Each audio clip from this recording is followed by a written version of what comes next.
Olá, muito boa tarde. O Rio Grande em Movimento desta sexta-feira, 5 de abril, está começando e no programa de hoje você vai ver.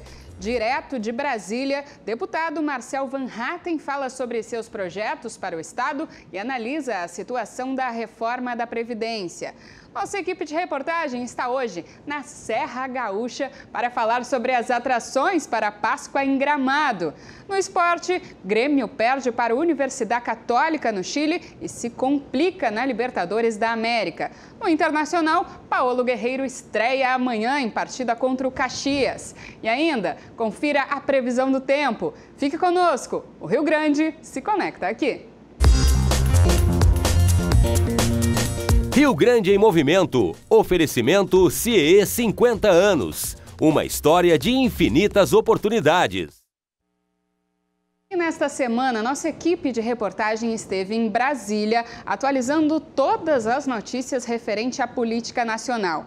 Mas hoje, sexta-feira, nós vamos a uma das regiões mais turísticas aqui do Rio Grande do Sul e mais bonitas também, é a Serra Gaúcha. Matheus, como está o clima por aí? Muitos turistas, eles já estão aproveitando as atrações de Páscoa em Gramado? Boa tarde. Boa tarde, Marcelo. Os turistas hoje já tomaram conta aqui da cidade. Muita gente desfilando por aqui já com um casaco, com um gorrinho, porque caiu um pouquinho a temperatura, né? E tá chovendo também aqui na sexta-feira. Tá um pouquinho, não tá tão amena a temperatura por aqui. E eu tô na Rua Coberta, onde vai ocorrer várias atrações da Páscoa em Gramado, que promete ser a mais longa Páscoa de todos os anos. São 24 dias de atrações e se espera cerca de 4 mil visitantes até o dia 21 de abril, o domingo de Páscoa. Eu estou aqui com o prefeito de Gramado, o Fedoca Bertolucci, que vai contar um pouquinho como é que foi essa organização, né, esse evento tão longo de 24 dias. Boa tarde, prefeito. Boa tarde. Esse evento está destacado para a nossa autarquia municipal, que faz desde a organização até a execução de todos os projetos. O que se vê aqui é um evento que, mais do que uma beleza plástica, tem todo um acalanto, tem todo um carinho, e é isso que nós precisamos dar aos nossos visitantes. A honra de tê-los conosco e demonstrações inequívocas da nossa hospitalidade. E como é que foi essa escolha para 24 dias de comemoração de Páscoa? A gente tem um cardápio bem vasto e isso nos dá a oportunidade de fazer essa extensão do evento. É importante porque daí as pessoas têm condições de, hoje impossibilitadas, amanhã virem para cá, conhecer o nosso evento, que está muito bonito, eu espero que todos gostem. Tá certo, prefeito. E aqui no meu outro lado está o Edson Nespolo, que é o presidente da Gramado Tour, que vai contar um pouquinho das atrações dessa Páscoa aqui em Gramado. Como é que foi organizar esses 24 dias, Nespolo? Eu acho que a gente estendeu um pouco mais, como o prefeito falou, até porque o investimento em toda a decoração, toda a parte da cenografia, para deixar a cidade mais lúdica, que na Rua Coberta também a gente investe também um valor bem grande. Mas hoje, por exemplo, a partir das 14 horas aqui no palco ao fundo já tem atrações, já tem shows. Nós temos a Vila do Natal acontecendo na Praça das Etnias, onde os artesãos locais podem mostrar os seus produtos voltados para a Páscoa. Nós temos a Trupe de Páscoa, que é um grupo de atores e atrizes que interage com o público, os turistas, e sempre de uma forma descontraída. Nós temos o Espaço Kids no início da Rua Coberta, que é para crianças, ali podem pintar, podem ter um espaço de entretenimento e até os pais deixarem as crianças enquanto estão passeando.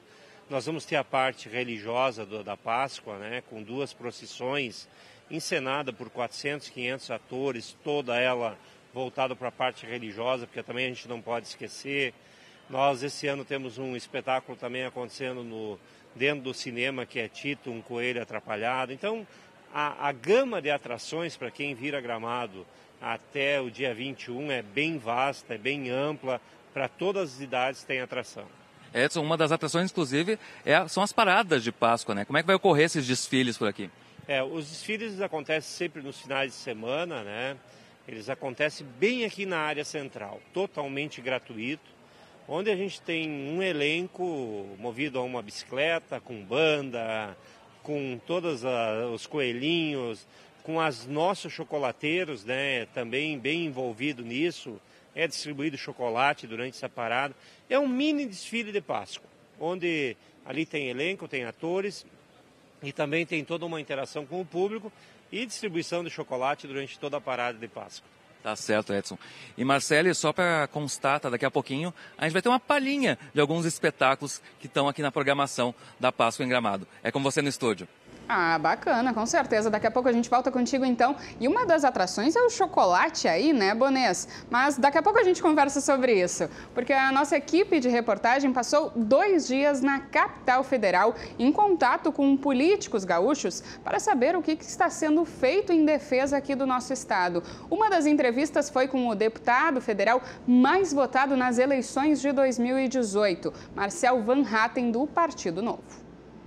E agora a gente conversa com o deputado Marcel Van Hatten, que é uma das lideranças aqui, e também vai falar um pouco sobre os projetos para o Rio Grande do Sul, seja determinada área, né, o Rio Grande do Sul sempre em evidência. E, deputado, eu quero que o senhor fale um pouquinho agora quais são as novidades e qual é o tema da vez também. Bom, Manuela, a gente está vendo aqui na Câmara dos Deputados o tema da vez sendo discutido, que é a reforma da Previdência, que é boa para o Brasil, afinal de contas nós precisamos enfrentar o grande déficit fiscal que nós temos nas contas públicas, é boa para a sociedade, para ver que os privilégios estão sendo combatidos. Por exemplo, políticos, pela proposta da nova Previdência, se aposentam pelo INSS, não mais com aposentadoria especial, isso é muito importante, e também é boa para os estados, inclusive para o Rio Grande do Sul, porque há uma série de problemas previdenciários no nível dos estados e também dos municípios, que vão poder ser enfrentados com a proposta que está sendo levada à discussão agora na CCJ, onde há admissibilidade, e depois a comissão especial aqui da Câmara para finalmente ser votado no plenário. Então nós temos esse semestre todo de trabalho para resolver esse problema da Previdência e depois poder tocar outras reformas importantes, por exemplo, a reforma tributária, a reforma política e discutir também a questão da lei do ministro Sérgio Moro, né, de combate ao crime organizado, à corrupção e aos crimes violentos. E o ex-procurador de Justiça César Luiz de Araújo Facioli tomou posse na recém-criada Secretaria de Administração Penitenciária. Confira. Facioli atuou no Ministério Público por 30 anos, nas áreas civil e penal.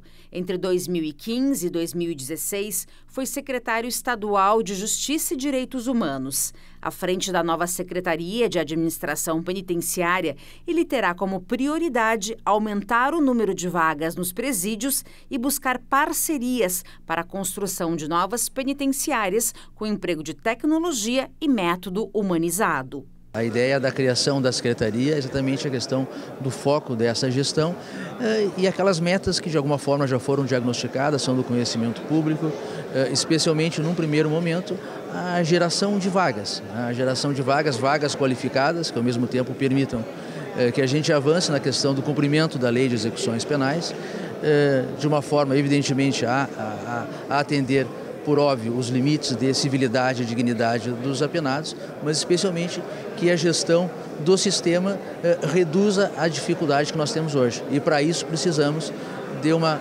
verdadeira plataforma de convergência, com a participação de todos os setores, não apenas as agências de Estado, mas todos os setores, abertura para parcerias com o segundo, com o terceiro setor. Isso é absolutamente fundamental para que consigamos os avanços previstos pelo governador, propostos por esse governo.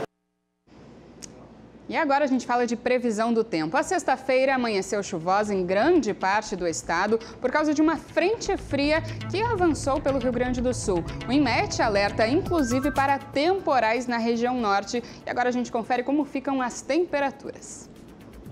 Em São Leopoldo, no Vale dos Sinos, teve chuva durante a manhã e à tarde. O sol pode aparecer, mas com pancadas de chuva até a noite. Mínima de 18 e máxima de 24 graus. Em Erechim, as temperaturas variam entre 14 e 20 graus. À tarde, segue chovendo forte e à noite a intensidade deve diminuir, mas a chuva não para. Na Serra Gaúcha, a sexta-feira começou nublada e à tarde deve chover forte. Mínima de 13 e máxima de 22 graus em Bento Gonçalves. No sul do estado, dia de sol com pancadas de chuva a qualquer hora e à tarde deve ter mais nuvens. À noite o tempo fica firme e a máxima atinge os 22 graus. Em Cruz Alta, mínima de 16 e máxima de 19 graus em uma tarde de instabilidade e noite sem chuva.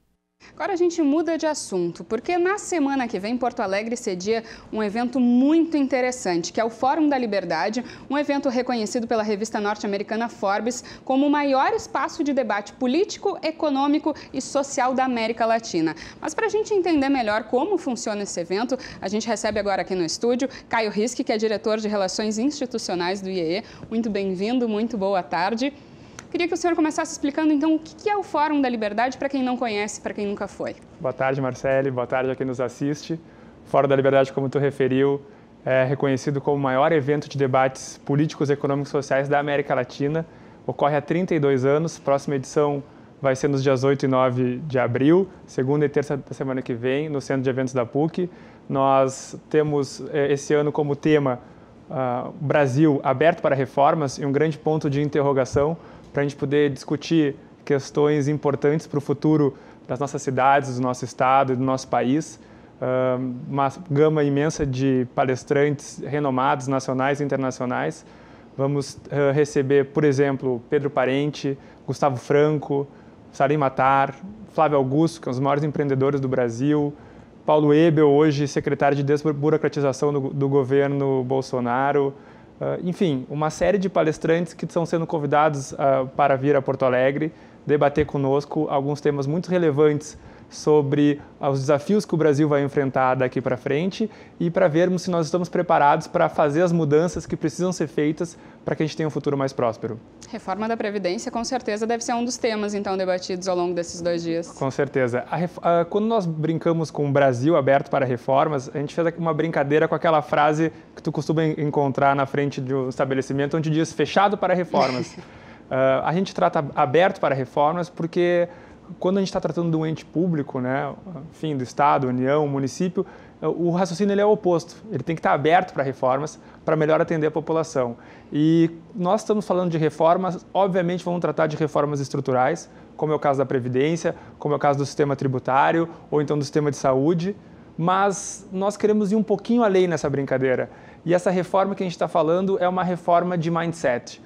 É uma reforma na forma do cidadão brasileiro de enxergar o mundo. Será que a gente está apto a entender que nós precisamos largar um pouco aquela quantidade imensa de direitos que prevê a nossa Constituição, arregaçar as mangas e construir realmente um país melhor? Será que nós vamos entender que uma sociedade não se faz só com direitos, mas também com deveres e com responsabilidades e que cada um dos indivíduos tem um papel fundamental na construção desse futuro, nessa trajetória? Então, as reformas que nós estamos tratando, elas vão um pouquinho além das reformas estruturais. Vamos englobar elas, obviamente, não poderia ser diferente, mas a gente quer também trazer alguns temas sobre a forma das pessoas enxergarem o mundo. E qual a expectativa de público? Nos 2 dias do evento, no último ano, nós recebemos 6.500 pessoas nos 2 dias de evento. Esse ano, certamente, vamos superar essa marca. E no ano passado, nós tivemos um acompanhamento online, ao vivo, por 635 mil pessoas pela internet nas transmissões que nós fazemos. E, novamente, o objetivo é que a gente vá superar essas marcas para que as ideias da liberdade tenham um alcance ainda maior em 2019. Qual o perfil desse público? São estudantes, são empresários? 80% do nosso público é de estudantes e o resto é formado por empresariado, por jornalistas, advogados, enfim. Daí nós temos uma gama imensa de pessoas presentes ao evento, mas majoritariamente são jovens ainda no perfil universitário. Nós fazemos a divulgação do Fórum da Liberdade em praticamente todas as universidades que existem aqui no Rio Grande do Sul, convidando eles para que eles estejam presentes ao Fórum da Liberdade. Mas quem quiser participar, como é que faz? Tem inscrição? Ainda dá tempo de fazer a inscrição? Ainda dá tempo, a gente já está no 4º lote, uma procura imensa pelos ingressos do Fórum da Liberdade. Nós disponibilizamos um código de desconto para quem estiver nos assistindo. Então é só acessar o site do Fórum da Liberdade, fl2019.com.br, e utilizar o código RDCTV com FL 2019, um cupom de desconto de 20% para quem estiver nos assistindo. Tem como repetir, então, para quem está em casa conseguir anotar? Claro, fl2019.com.br é o site, RDCTV, FL 2019, cupom de desconto de 20% para quem estiver nos assistindo. E tem espaços diferenciados lá dentro, exclusivos para quem compra um ingresso diferente, né? Eu queria que tu explicasse um pouquinho disso. Exatamente, nós temos 3 categorias de ingresso, uma delas é a Premium, onde tu tem acesso a um almoço exclusivo com um empresariado gaúcho. Nesse ano nós trouxemos o presidente do Banco Central para falar conosco, Roberto Campos Neto, primeira presença dele depois de assumir esse cargo no estado do Rio Grande do Sul.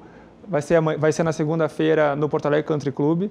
Depois, lá no Fórum da Liberdade, no Centro de Eventos da PUC, nós temos 2 categorias de ingresso. Uma delas é a VIP, que permite que tu tenha acesso à parte mais à frente do espaço do Centro de Eventos, e também uma área VIP, onde as pessoas normalmente fazem muito network, relacionamento, enfim. E essas são as categorias que nós temos de venda. E ainda no espaço fora da plenária do Fórum da Liberdade, a gente tem uma série de outras atividades, exposição de estandes com institutos que são parceiros do IEE, uma ação cultural surpresa que nós vamos divulgar na hora, empreendedores mostrando suas iniciativas num projeto chamado Start Hub, onde a gente vai levar pessoas para mostrarem algumas iniciativas que podem ajudar a mudar o nosso mercado local. Enfim, é uma série de atrações para além da plenária, que já tem uma nominata com nomes excelentes. Bacana. O fórum é segunda e terça, então, mas já se pensa no fórum do ano que vem? O planejamento já começa um ano antes? A gente brinca que o fórum termina na terça e na quarta-feira começa a se pensar no fórum do ano seguinte. Então a gente vem trabalhando há um ano por esse Fórum da Liberdade, e no dia que encerrar o Fórum da Liberdade, no dia seguinte, a gente vai começar a pensar no Fórum de 2020. Para finalizar, então, só queria que tu explicasse um pouquinho o objetivo, o que é o IEE? O IEE é um instituto de estudos empresariais, ele tem o objetivo de formar jovens lideranças. Ele não se manifesta, ele não tem uma opinião, ele forma indivíduos, ele forma jovens lideranças que, quando terminam seu ciclo de formação dentro do instituto, tem o papel de concluir dessa fase, sair do IEE e ir mudar o mundo. Esse é o nosso pequeno desafio depois de passar pelo ciclo de formação do IEE. Somos uma associação sem fins lucrativos, apartidária, em que pese... Então, assim, o IEE sequer emite opinião, mas os seus associados, individualmente, né, na defesa dos indivíduos, que nós fazemos muito atrelada aos princípios da liberdade, esses indivíduos, sim, vão exprimir opinião e vão, a partir dali, tentar fazer as alterações que precisam ser feitas na nossa sociedade. Perfeito. Muito obrigada, então, pela participação aqui, Caio. Então, Fórum da Liberdade, segunda e terça-feira aqui na PUC, em Porto Alegre. Obrigada mais uma vez. Agora a gente vai para um rápido intervalo e já volta, então fique conosco que a gente vai falar sobre esporte.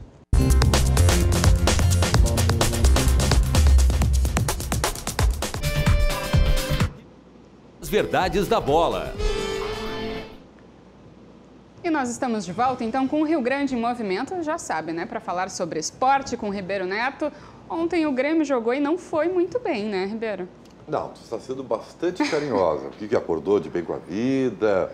Falar que o Grêmio não foi muito bem é quase um adjetivo positivo. Né? O Grêmio foi um horror. O Grêmio foi um horror, gente. Mas, assim, não me surpreende, né? Não me surpreende.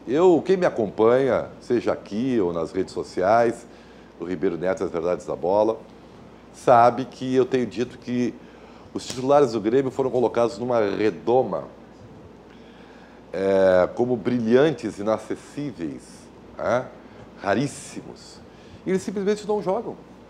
Pense comigo, torcedor, quantos jogos você acha que o time do Grêmio titular jogou? Nós estamos no mês de abril. Então, era óbvio que a pré-temporada ela não terminou. A perna está dura, a questão física, aliada à questão técnica e tática, está prejudicada, e o entrosamento, ainda mais quando tu muda um time, como o caso do Renato, que botou Luan e Tardelli ontem, surpreendendo todo mundo, mais Montoya. Então, as coisas não acontecem por acaso. Né?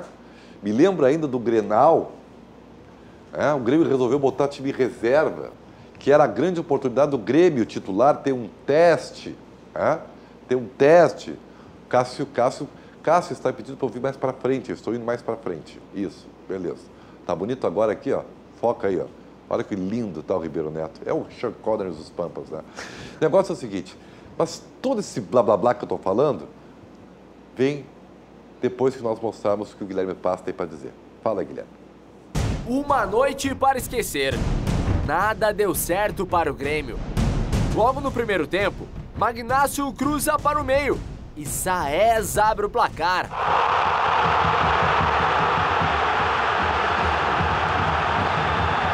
Na única chance real do Grêmio, Cortez parou em Dituro.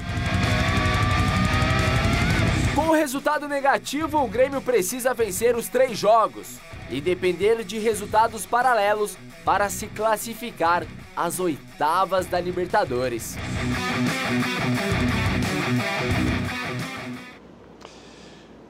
Tá com a maquininha pronta aí? Eu quero te dizer o seguinte, torcedor do Grêmio. Não adianta você ter calculadora, porque o problema não está na matemática, nem na tabela. Você viu aí, né? O Grêmio tem que vencer os 3 jogos, mas não adianta nada vencer os 3 jogos, pura e simplesmente, se o Católica ganhar do Libertad na próxima rodada. Aí o Grêmio depende de outros resultados. Então, o principal é o Grêmio voltar a jogar bola, né? Se vê claramente, né, naquilo que eu estava fazendo da falta de jogo, a falta de ritmo de competição que o time titular do Grêmio tem, porque o gauchão, essa baita campanha, quem está fazendo é o time reserva. Aliás, eu aconselho o Renato a botar o time reserva contra o São Luís, senão pode ter problema. Tá? Aí você vai dizer, mas o Luan não está jogando, o Michael está lento, não acertaram o setor direito aí, não é o Montoya, é o Tassiano, é o Matheus Henrique, sabe, é o Marinho. Tem que jogar. Enquanto não tiver sequência, meu amigo, vai ficar desse jeito. E agora você vai fazendo com o carro andando, o que é muito pior. Bom, esperança, otimismo, calculadora, tudo isso. Mas tem que jogar bola. E eu quero ver agora contra o São Luís. Vamos falar do Internacional? O Inter jogou essa semana pela Libertadores, mas qual que fica o destaque, então, para hoje? Tu tá feliz ou tu tá triste? Não posso Ou tu é da falar. Seleção brasileira? Tu é da Seleção brasileira, tá bem. Certeza. Olha aqui, o Internacional vive a respeito. O Inter tá bem, né? Eu acho que já passou. A derrota do Grêmio melhorou o astral do torcedor do Inter, né? É sempre assim, da né? frustração do River, não sei porquê, né? Não sei porquê. Mas sábado tem atração do estádio Beira-Rio. Tem. Além de Inter e Caxias, que decide vaga para a final, tem a volta de Paulo Guerreiro. Conta para nós, Pedrinho.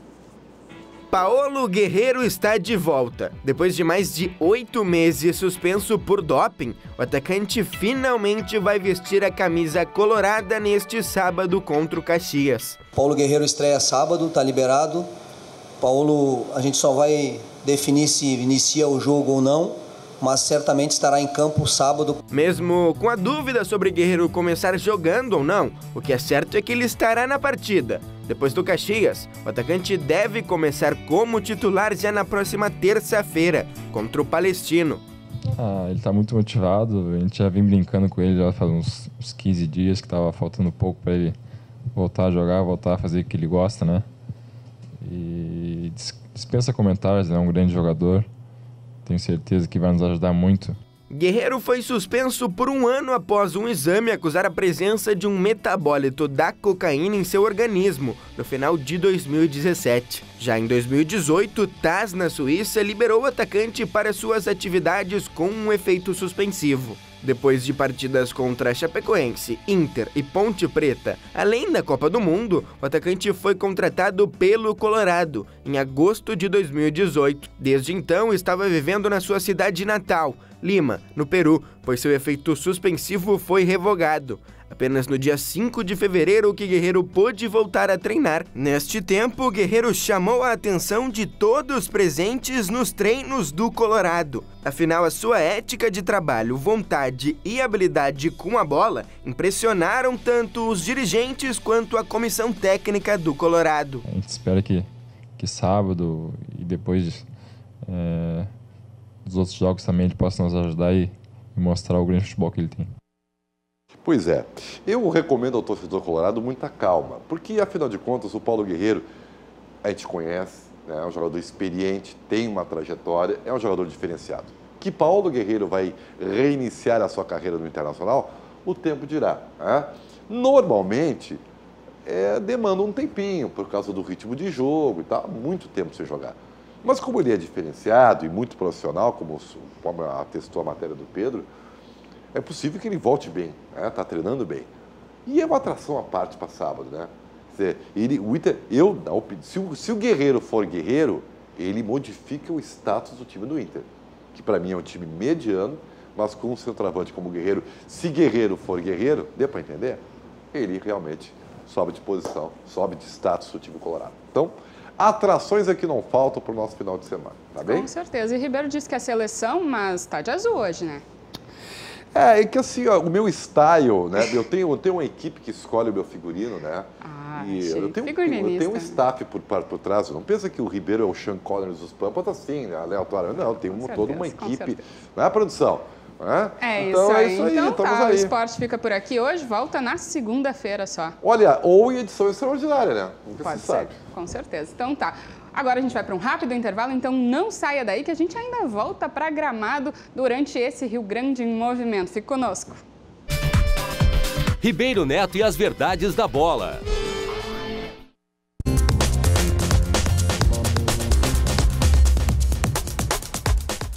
Nós estamos de volta com o Rio Grande em Movimento e você nos assiste pelos canais 24 e 524 da NET, mas também pelo site www.rdctv.com.br, pelo Facebook e pelo Twitter, RDC TV Digital e, claro, siga a nossa emissora no Instagram, onde você confere diariamente as fotos dos nossos bastidores. E agora nós voltamos a Gramado, na Serra Gaúcha, com o repórter Matheus Bonês. O município é muito visitado no Natal com o Natal Luz, né? Espetáculos lindíssimos, mas Gramado também é conhecida hoje como a cidade do chocolate. Pelo menos 400 mil pessoas são esperadas nesses 24 dias de evento, como o Matheus Bonês já falou. E além disso, tem diversas oficinas. É isso mesmo, Matheus? É isso mesmo, tem várias oficinas e vários espetáculos também, né? O Palácio dos Festivais, por exemplo, que é muito conhecido pelo Festival de Cinema de Gramado, durante esse período da Páscoa, está abrigando o espetáculo Tito, um Coelho Atrapalhado. Aqui ao meu lado está o André Andrade, que é o diretor-geral desse espetáculo, vai contar um pouquinho como é que é. Porque ele acaba perdendo o ovo dourado, que tem o segredo do chocolate mais puro, em plena Páscoa. Então, ele chama seus amigos para ajudar a recuperar. E esse espetáculo ele vai estar em cartaz quando? Eu vi que são vários dias, né? Começa de sexta a domingo e depois vai aumentando os dias de espetáculo. Nesse final de semana é sexta, sábado e domingo. No próximo começa na quinta, sexta, sábado e domingo. E na semana da Páscoa começa na quarta, quinta, sexta, sábado e domingo.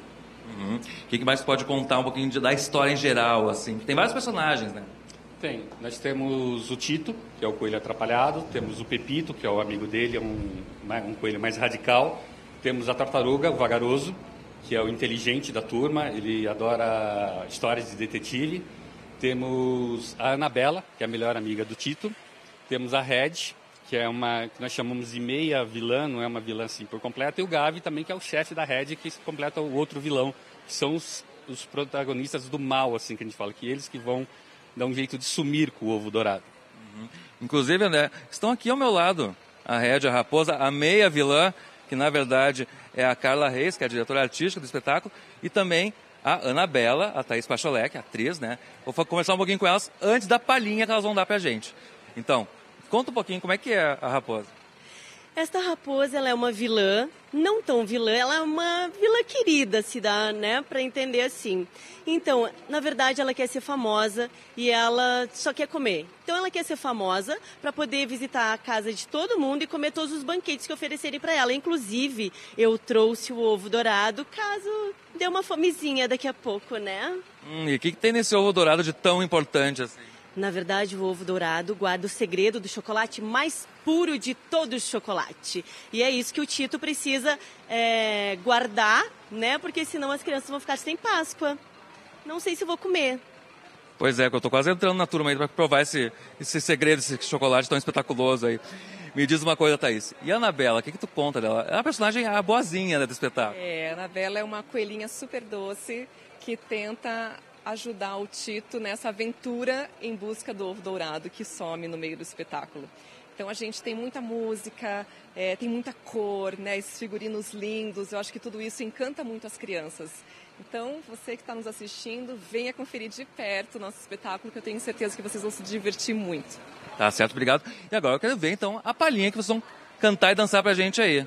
Vamos lá?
Foi meu amor, ele disse assim que a flor do campo era o alecrim.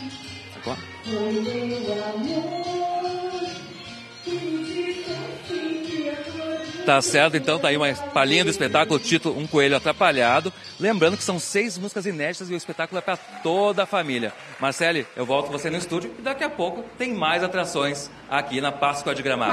Matheus, antes de tu sair daí, a criançada deve adorar esse espetáculo, né? Mas eu tenho um pedido para te fazer. Eu quero que tu traga essa fórmula aí do ovo dourado, que é o melhor chocolate do mundo.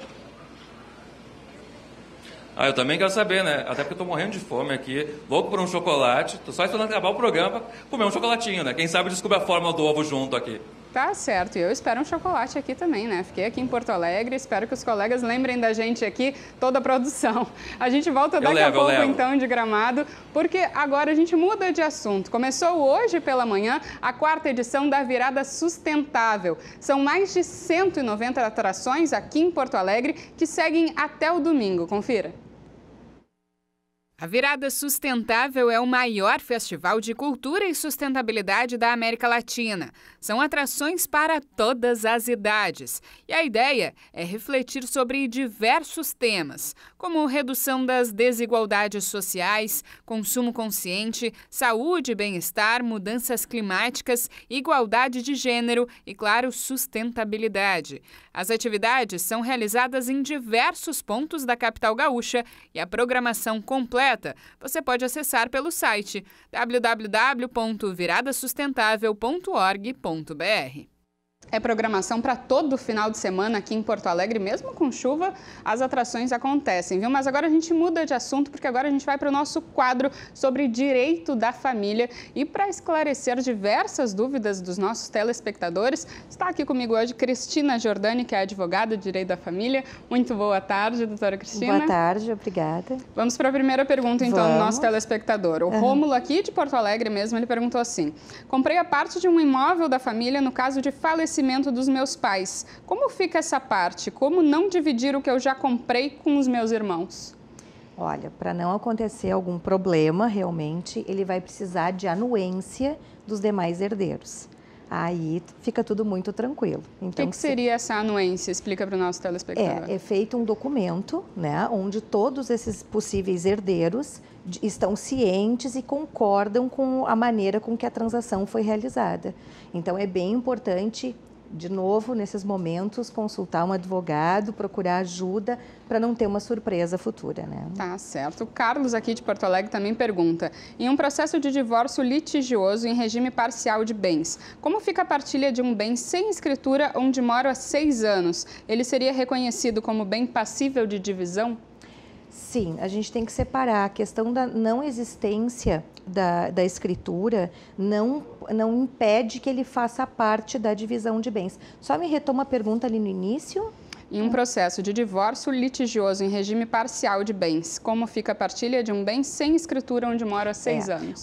A comunhão parcial de bens divide tudo que foi adquirido na constância da união, do período que a união durou, né?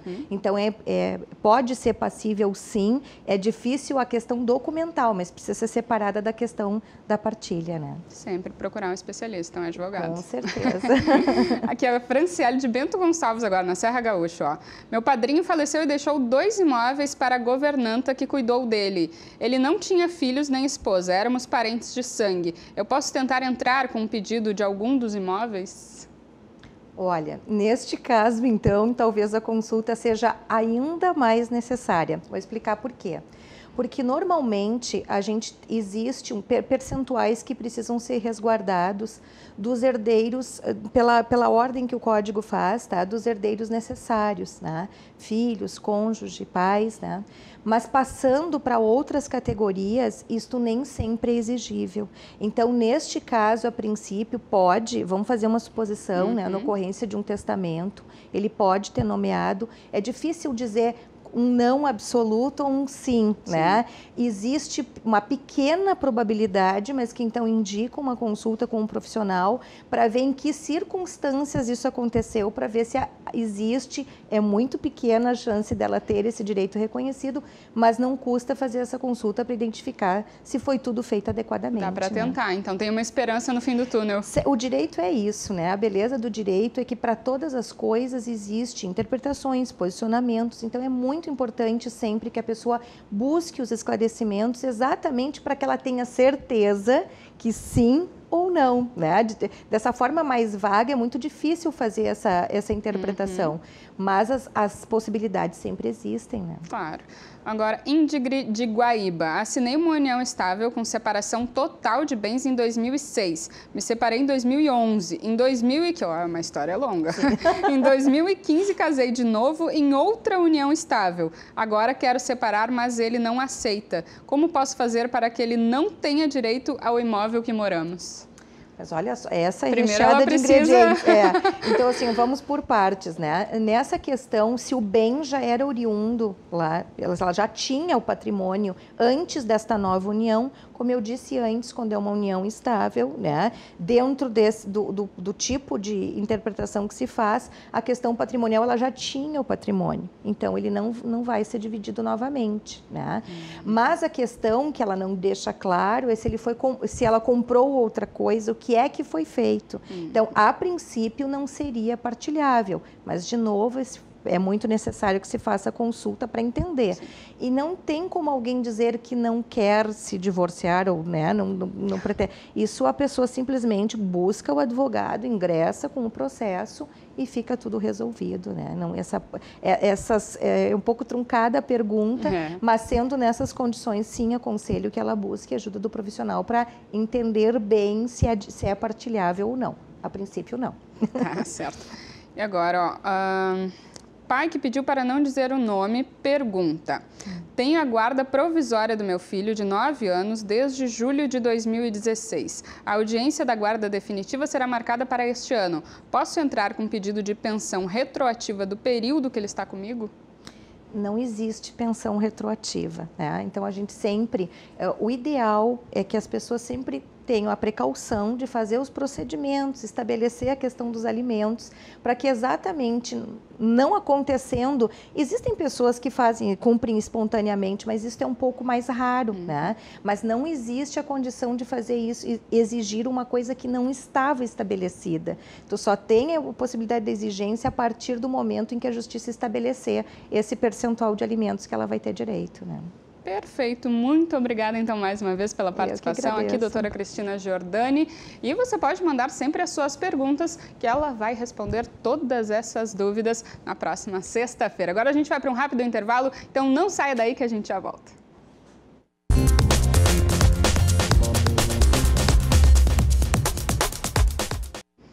Nós estamos de volta com o Rio Grande em Movimento agora para falar sobre segurança pública. Foi preso pela Polícia Civil Gaúcha o suspeito de matar o advogado Gabriel Pontes Fonseca Pinto, de 28 anos, na Cidade Baixa. Na última sexta-feira, foi em plena luz do dia, às 4 horas da tarde. O suspeito foi preso no Morro da Cruz, na zona leste aqui da capital, nesta quinta-feira, e foi identificado também por testemunhas. A polícia afirmou que o crime foi um latrocínio, que é o roubo seguido de morte. E a Polícia Civil Gaúcha deflagrou na manhã de hoje uma operação em Canoas. A ação foi para coibir que um novo grupo criminoso se forme na região. Durante 2 meses de investigação, a polícia identificou que um novo grupo criminoso estaria se formando no bairro Matias Velho, em Canoas, para atuar na distribuição e venda de drogas. Os integrantes desta facção agem com violência e cobravam pedágio para que outros traficantes menores pudessem agir na região. Hoje foram cumpridas 5 ordens judiciais de busca e apreensão. Em uma das residências foram encontradas tiras que eram utilizadas para fechar maços de dinheiro. No mesmo local foi feita uma porta de chapa de aço dupla para bloquear o acesso ao 2º andar da casa. As investigações continuam e denúncias devem ser feitas pelo telefone 51 3425 9056 ou então pelo WhatsApp 98459 0259. E ontem nós mostramos aqui no Rio Grande em Movimento a procura pela vacina contra a meningite em São Leopoldo, no Vale dos Sinos. Isso porque 2 crianças já morreram por meningite lá esse ano. E para esclarecer dúvidas sobre essa doença, a gente convidou agora o Dr. Rafael Oliveira, que é neurocirurgião. Muito bem-vindo ao nosso programa. Muito boa tarde. Boa tarde, Marcelo. Tudo bom? Queria que o senhor começasse esclarecendo então o que é a meningite. Marcelo, eu acho importante assim sempre que as pessoas, por exemplo, tem uma infecção no pulmão, elas conseguem materializar aonde está a infecção. Tem uma infecção no rim, consegue materializar aonde está uma infecção no rim. Só que ninguém sabe muito bem nem o que é uma meninge para depois definir o que é uma meningite. Então, acho legal assim, a gente ter uma ideia do que é a meninge para depois explicar o que seria uma meningite. O cérebro, ele é protegido por camadas que a gente chama de meninges. E todo mundo já ouviu falar no colégio que, na verdade, são 3, tá? Que a mais interna se chama pia mater, a intermediária aracnoide e a mais externa dura mater. Então, a meningite seria a infecção dessas camadas de proteção do cérebro. E é uma doença muito grave?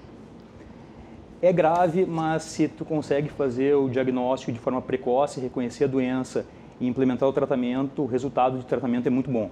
E existe prevenção? Existem as vacinas, né? Existem as vacinas. Para entender a prevenção, é legal assim, entender como é que acontece a transmissão. Tá? E tem até aquele negócio assim, que dizem que é uma doença exclusiva de criança, o que não é verdade, porque pode acontecer com criança e com adulto. Só que é mais comum em crianças, principalmente menores de 5 anos, pelo fato delas terem menos cuidados com a higiene. Porque a transmissão se dá basicamente através de contato oral-nasal. Então é gotícula de tosse, é espirro, é beijo, é o contato, digamos assim, de boca e de nariz. Como as crianças têm menos cuidado com isso, elas acabam se contaminando mais. Então, um dos fatores que ajuda também a prevenir é a pessoa conhecer como é que é uma meningite, entender como é que é uma meningite, até para quando reconhecer em uma outra pessoa isso aí, poder, essa pessoa está com meningite, então eu vou tomar algumas precauções para não ter contato de gotículas de boca e de nariz para poder acabar me contaminando. Tá? Obviamente tem as vacinas, que algumas delas já tem no calendário normal de vacinação, que uma delas é o do meningococo C, tá? Que até eu ouvi no rádio hoje que estava meio em falta. Tem uma outra que estão fazendo agora também, que é do meningococo B, também, que é uma bactéria que causa meningite, só que é só na rede privada, não se consegue ainda pelo SUS. E os pais, eles precisam se preocupar, porque em São Leopoldo, que teve o caso de uma menina de 13 anos que morreu, eles fecharam a escola por um período, 1, 2 dias, porque os pais ficaram preocupados que os filhos poderiam pegar também. O que não é necessário. Na verdade, tem alguns tipos de meningite que tu precisa fazer a gente chama, quando a pessoa vai começar a tratar isolamento respiratório, botar a pessoa isolada por 24 horas de tratamento, tá? Mas não necessariamente uma pessoa que está contaminada vai transmitir a doença. É interessante tu tomar precauções para isso não acontecer, mas tu bloquear um lugar, 1, 2 dias, não tem nenhuma necessidade.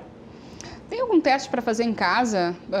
Eu já ouvi dizer que faz assim, a criança tem que olhar para cima, para baixo? Tem em casa, clinicamente é fácil reconhecer, tá? Que é uma pessoa, uma criança vai apresentar um grau de febre muito alto, vai começar com uma dor de cabeça muito forte, muita náusea, muito vômito. E uma coisa que é muito característica é o que a gente chama na medicina rigidez de nuca, que a tradução disso aí é pescoço duro. Então é esse movimento que a pessoa não consegue fazer. Isso não é assim, tô com uma dor para mexer, não. Tu levanta, parece uma tábua, a pessoa não consegue dobrar o pescoço. Tá? Então, reconhecendo isso aí, é muito aconselhado levar no hospital, porque a questão de sequela, quanto antes de descobrir e antes de tratar, tu pode tratar e ficar bem sem nenhuma sequela. Agora, se deixar e não fizer o diagnóstico rápido, pode até morrer. Agora vamos mudar um pouquinho de assunto, então, já falamos sobre meningite, mas o senhor também escreveu um livro, né? Escrevi sobre um livro. O que é esse livro? Livro de dieta? Como escolher uma dieta? De dieta. É porque eu comecei a estudar, eu achava interessante a questão de alimentação, e eu comecei inicialmente a estudar dieta vinculada à minha área, que é neuro. Só que daí, se tu for analisar a dieta, tudo que tu come interfere intestino, rim, fígado e principalmente no cérebro. Então não tem como tu desvincular uma dieta, eu vou fazer uma dieta para emagrecer, só que eu não vou fazer uma dieta para o meu cérebro, é tudo meio interligado. Então a ideia que eu tive foi estudar todas as dietas, as mais comuns, como tem várias, e a partir de estudos que a gente chama em medicina, que é ensaios clínicos randomizados, que é um tipo de estudo de grau científico mais elevado, eu tentei moldar uma dieta que fosse mais indicada, não só para o cérebro, mas para o resto do corpo e, consequentemente, emagrecer. Perfeito. Então, muito obrigada, Dr. Rafael Oliveira, que é neurocirurgião. Muito obrigado pelos esclarecimentos e parabéns pelo livro. Obrigado. Boa tarde. Agora a gente vai voltar, então, a Gramado, na Serra Gaúcha, para falar sobre chocolate. O repórter Matheus Boneza está por lá. Matheus, por onde é que tu anda agora?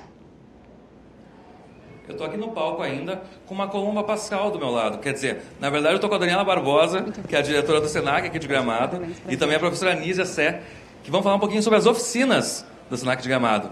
Né, Daniela? Me conta um pouquinho, porque essa Colomba vem das oficinas. Sim, verdade. Boa tarde, Matheus. Então é uma honra para o Senac, mais uma vez, ser apoiador da Páscoa em Gramado.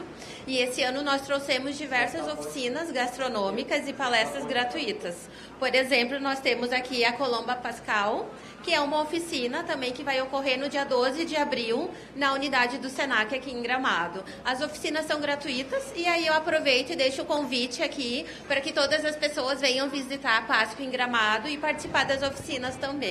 E professora, me conta um pouquinho da oficina que gera essa Colomba linda aqui na minha frente. A gente faz oficinas, então, essa semana nós tivemos com as crianças de uma rede municipal aqui de Gramado. Fizemos cupcakes, popcakes e outras receitas infantis.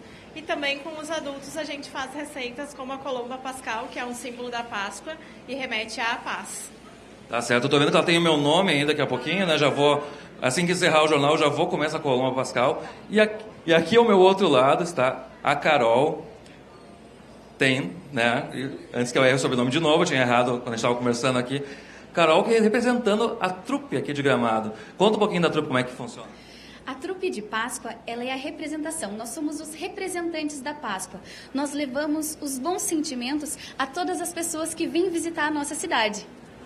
Então mostra um pouquinho desses bons sentimentos, faz uma palhinha pra gente, por favor, pro pessoal. Antes de fazer essa palhinha, eu só quero agradecer a oportunidade de vocês estarem aqui na nossa cidade. Sejam sempre muito bem-vindos aqui a Gramado. A nossa programação vai até o dia 21 de abril, diariamente. Matheus? Todos os dias tem alguma coisa acontecendo pelas ruas da cidade. A trupe de Páscoa tem como direção e concepção geral do Fabrício Gomes, que nós somos representantes da cidade através do colorido, através do doce na nossa cidade. E agora com vocês, trupe de Páscoa!